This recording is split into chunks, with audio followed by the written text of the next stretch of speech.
So here's what you do. Basically, I call it like the 90-day content library system. I'll put a link in the show notes. I did share something about this elsewhere if people want to read up on it. But so here's what you're going to do. Step one, you're going to pick a specific audience you want to help accomplish a specific goal. You already have that basically, so you know what you want to do.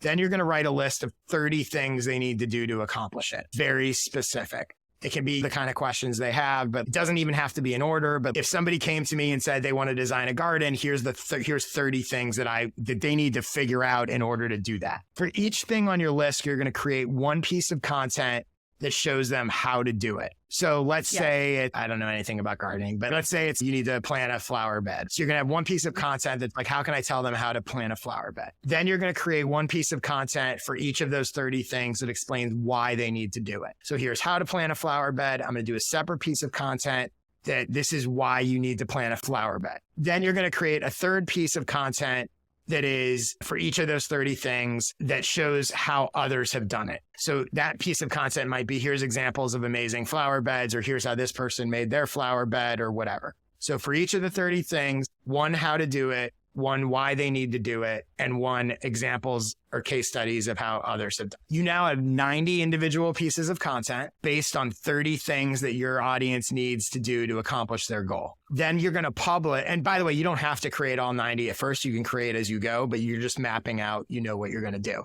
So then you're going to publish one of your 90 pieces of content a day for 90 days. Then you're going to repost or reshare all the content in your cycle, updating and expanding it as needed. So if you did nothing else, you're just cycling through the same, this is the idea of the content library, right? Instead of constantly creating new stuff, you're cycling through your 90 days of content. So every 3 months, you're just going through, and you don't ever have to create another piece of content. The resharing and reposting of content, most people didn't see it the first time. Don't worry about that. The content can be long form. It can be short form. It can be video. It can be an image. It can be anything you want. It can work on any platform. As you go, you will start to see which content resonates best. And so you can adapt and go, that one where I explained how to plant a flower bed didn't quite work. So maybe the next time I cycle through to the how to plant a flower bed, I'll create a new version of how to plant a flower bed and try that. You're trying to get to a point where you have 90 pieces of content that work every time. From a systematic approach, it streamlines everything. You know exactly what you're creating.